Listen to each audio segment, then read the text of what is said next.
নমস্কার, কেমন আছেন সবাই? আমার চ্যানেলে আপনাদের সবাইকে স্বাগত। আজকে বানাবো পটলের দোরমা, পুরোপুরি নিরামিষভাবে। তা সেটাই এখন করব, তারই সব জোগাড় জানতে চলুন। এই যে এখানে পটলগুলোকে ভালো করে চেঁচে নিয়েছি আর দুদিক কেটেছি। কেটে মাঝখানটা কেটে নিয়ে তার মধ্যে থেকে যত বীজ ছিল সব বার করে নিলাম এইভাবে। এবার পটলগুলোকে ভালো করে লবণ হলুদ মাখিয়ে রেখে দিয়েছি কিছুক্ষণের জন্য, যাতে পটলগুলো একটু নরম হয়। আর এখানে পনির, ক্যাপসিকাম, গাজর সব গ্রেট করে নিয়েছি। আর এদিকে আলুগুলোকেও লাল করে ভেজে নিয়েছি। এবার কড়াইয়ে দিলাম কিছুটা পরিমাণ সর্ষের তেল, তার মধ্যে দিলাম ক্যাপসিকামটা ভাজা হয়ে গেলে দিয়ে দিলাম গ্রেট করে রাখা গাজরগুলো।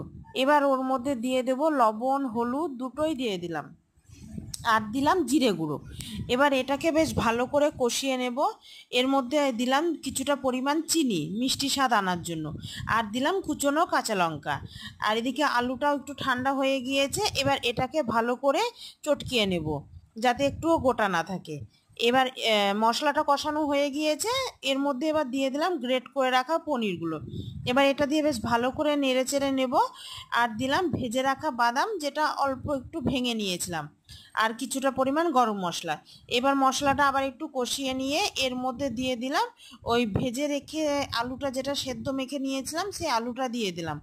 এবার এটা দিয়ে বেশ ভালো করে মিশিয়ে নেব। এই যে আমাদের মিশানো হয়ে গিয়েছে, নামিয়ে নিয়েছি। আর পুরটা ঠান্ডাও হয়ে গিয়েছে। এবার পুরটা প্রতিটা পটলের মধ্যে ভরে দেবো। এই যে দেখুন, এইভাবে ভরে দিয়ে মুখটাকে আটকিয়ে দেবো। চলুন এইভাবে সব পটলগুলোকে আমি করে নিই।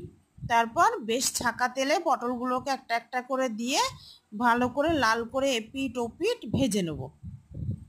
বেশ গ্যাসটা কমিয়েই ভাজবো, কারণ পটল ভাজতে এমনিতে একটু সময় লাগে তার জন্য।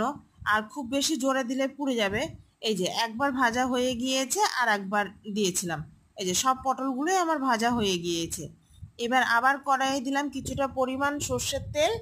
এবার ওর মধ্যে ফোড়নে দিয়েছি শুকনো লঙ্কা, তেজপাতা আর জিরে। ওই ফোড়নটা হওয়ার পর ওতে দিয়েছিলাম টমেটো বাটা। টমেটো বাটাটা কষানো হয়ে গেলে তার মধ্যে দিয়েছি জিরে, আদা, লঙ্কা বাটা। আর দিয়েছি লবণ হলুদ। আর মিষ্টি স্বাদ আনার জন্য এখানেও কিছুটা চিনি দিয়ে দিয়েছি। এবার এটাকে ভালো করে কষিয়ে নিব। আর এটা দিয়েছি লাল লঙ্কা গুঁড়ো, ঝাল না, ওই কাশ্মীরি যে লঙ্কা গুঁড়োটা। এবার মশলাটা বেশ ভালো করে কষিয়ে নিয়ে এর মধ্যে দিয়ে দেব চারমগজ আর পোস্ত একসাথে মিক্সিতে বেটে নিয়েছিলাম। এটা দিয়েও বেশ কিছুক্ষণ কষিয়ে নিব। কষিয়ে নেওয়ার পর দিয়ে দেবো অল্প করে জল, গরম জল দিয়েছি। এবার ঝোলটা ফুটুক, তারপরে তখন পটলের দোরমাগুলো এর মধ্যে দিয়ে দেবো। এই যে জলটা পুরোপুরি ফুটে গিয়েছে। এবার এর মধ্যে পটলগুলো সব একটা একটা করে দিয়ে দেবো। দিয়ে দেওয়ার পর এটা বেশ কিছুক্ষণ ফুটতে দেব, যাতে পটলগুলোর ভেতরেও সব রস ঢুকে যায় আর ঝোলটাও একটু কমে যায় বা মরে যায়। এবার দেখুন একটু ঢাকা দিয়ে দেবো, আর দিলাম গরম মশলা। এবার এই যে আমাদের পটলের দোরমা পুরোপুরি রেডি হয়ে গিয়েছে। এবার এটাকে নামিয়ে নেব। আপনারা চাইলে ঘি দিতে পারেন, আমি ঘি দিইনি। তো রেসিপিটি কেমন লাগলো